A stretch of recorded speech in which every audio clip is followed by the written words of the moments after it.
I thought becoming a billionaire was the hardest thing I would ever do. I was wrong. The real test came the day my wife returned from a trip, pregnant. And when I asked her one question, her face froze. What happened next changed my life, my marriage, and the meaning of success forever. I was not born wealthy. I was born tired. Tired of counting coins. Tired of promises that never arrived. I worked nights that smelled like oil and dust. Days that tasted like fear. When I met her, I owned nothing but discipline, and a belief that pain could be useful. She believed first.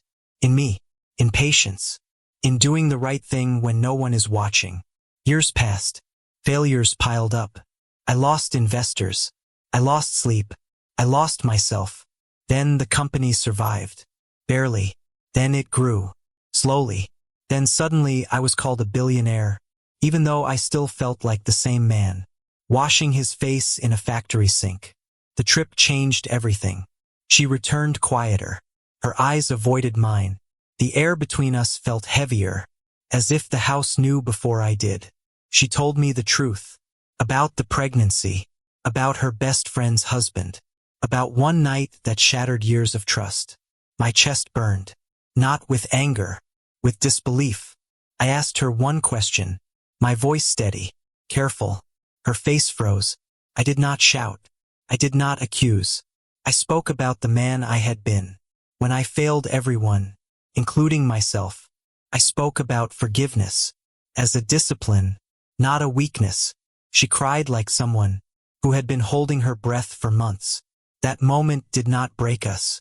It remade us. What followed was work. Honest, painful work. Boundaries. Truth. Responsibility. She chose accountability. I chose grace. Success feels empty, without wisdom to hold it. Love is not blind. It is brave. And as we stood there, between past ruin and future hope, I realized the greatest fortune I built was not a company, but a soul strong enough to choose what comes next. I watched her hands tremble as she wiped her tears. The silence between us was no longer sharp. It was fragile, alive. I told her about the night.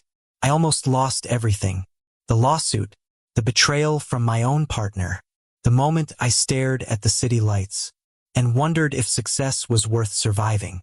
She listened the way she always had, without defense, without escape.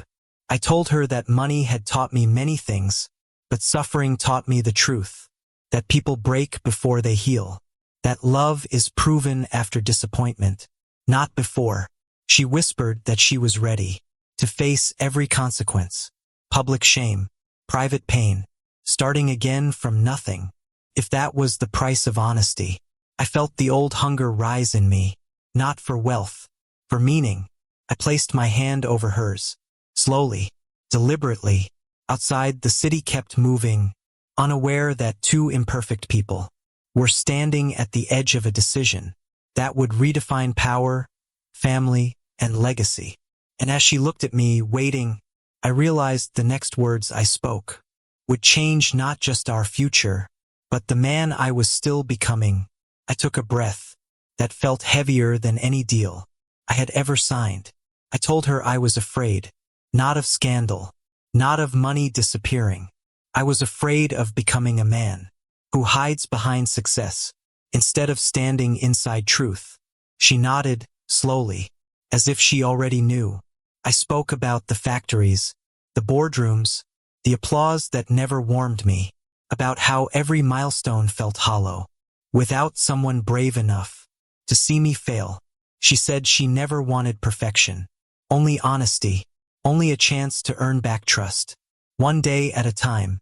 The room smelled like rain, through an open window, the kind of rain that cleans, not destroys. I told her forgiveness does not erase consequences. It gives them purpose. She straightened her shoulders, wiped her face, not as someone asking to be saved, but as someone ready to rise. That was when I understood why I survived every collapse, why every loss hardened me, without making me cruel. This moment was the real test of wealth, not what I could buy, but what I could build. After everything cracked, I looked at her, at the future forming in uncertainty, and prepared to say the words that would define our legacy, our family, and the kind of strength that does not make headlines. My voice softened, but it did not shake. I told her that leadership begins when judgment ends, that empires fall when hearts are abandoned. She searched my face, waiting for conditions, for distance, for punishment disguised as dignity. Instead, I spoke about rebuilding trust, the way I rebuilt companies, brick by brick, with transparency, with time, with accountability that never hides. Her breath broke, not from relief, but from the weight of being seen. I reminded her that a child born from truth can still grow in honor, that legacy is not blood alone, but values lived daily. The clock ticked louder, the future leaned closer, and just before I revealed the choice I had already made, the choice that would shock everyone who thought power meant control, I paused, knowing that what comes next cannot be taken back. I told her to sit with me, not below me, not across from me, beside me. I said that the world would judge us loudly, but judgment has never built anything lasting. Only courage does. Her shoulders relaxed, just enough to breathe. I spoke about the child, about innocence arriving through complicated truth, about how I once grew up, needing a man who chose presence over pride.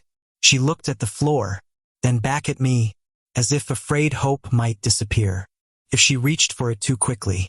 I told her that strength is not proven by walking away from broken things, but by deciding what is worth repairing. Outside, a car passed, a distant horn, life continuing, indifferent and patient.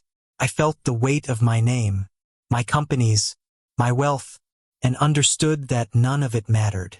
If I failed this moment, I leaned forward, ready to speak the decision that would redefine our marriage, our future, and the meaning of everything I had built so far. I told her I would not pretend this was easy, or clean, or painless. I said love that survives is love that learns to stay present when comfort disappears. Her eyes filled again, but this time with something steadier, resolve. I spoke about responsibility, about truth spoken early, not hidden later, about therapy rooms, hard conversations, and rebuilding trust in front of daylight. She nodded, not pleading, not defending, accepting. I told her that wealth taught me how to manage risk, but marriage taught me how to manage my own ego. The child was not the mistake. The silence was. I placed my hand on her stomach, carefully, respectfully, as if touching the future itself. She gasped softly. I told her that whatever path we chose would be walked with integrity.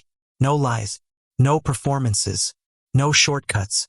The room felt different then, not healed, but honest. And as I drew breath to explain the plan I had already set in motion, a plan that would test every value I own, every lesson pain ever taught me, I realized this was the moment where success stops being measured and starts being lived. I told her there would be consequences beyond these walls, conversations with lawyers, whispers in boardrooms, headlines written by people who never earned the right to know our pain. She said she was ready, not because she was fearless, but because hiding had already exhausted her. I remembered the first business I lost, how I sat alone in my car, hands on the wheel, realizing failure does not announce itself. It arrives quietly, then stays. This felt the same, except this time, I was not alone. I told her redemption is not a moment. It is a practice, chosen every morning, when the past still hurts. She reached for my hand, not desperately, deliberately. I said we would tell the truth before it was taken from us, that dignity survives exposure only when honesty leads. Her breath steadied. Mine did too. Somewhere inside me, the man who chased success without mercy finally slowed down. I looked at her, at the life forming between fear and hope, and prepared to speak the final condition, the one that would demand more courage than any deal I ever closed, because once spoken, there would be no returning to who we were before this moment. I told her the condition was simple, but not easy, that forgiveness cannot live without responsibility walking beside it, that love survives only when truth stays louder than fear. She swallowed hard, waiting. I said the man involved would face what he had done, not with violence, not with revenge, but with exposure to daylight and the weight of consequence. Her hands clenched, then slowly released. I told her I would stand with her, not in denial, but in accountability, publicly, quietly, completely. I said the child would never inherit shame, only values, only presence, only a home built on honesty. Tears fell again, but these were different. They carried relief, and fear, and something close to hope.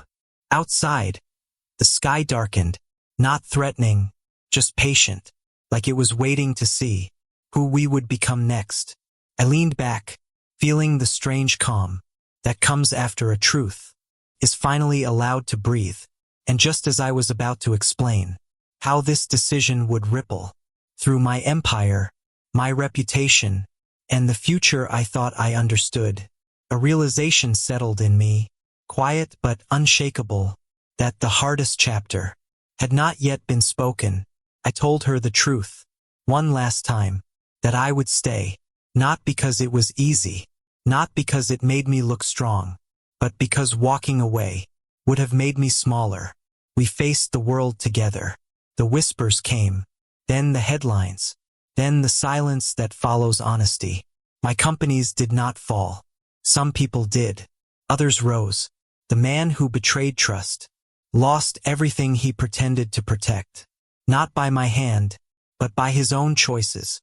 The child was born into a house that chose truth over pride, love over image, responsibility over fear. Years passed. I grew wealthier, yes, but something far more valuable happened. I grew lighter. I learned that real power is not control. It is restraint. Real success is not applause. It is peace. My wife became stronger than the woman who once ran from her mistake. I became wiser than the man who once hid behind ambition. Together we learned that forgiveness is not forgetting. It is choosing growth instead of bitterness. If the story teaches anything, let it be this. Money can build empires, but only character builds lives. When truth is spoken early, pain shortens. When love is practiced daily, even broken beginnings can lead to beautiful endings. And that is the legacy worth leaving behind.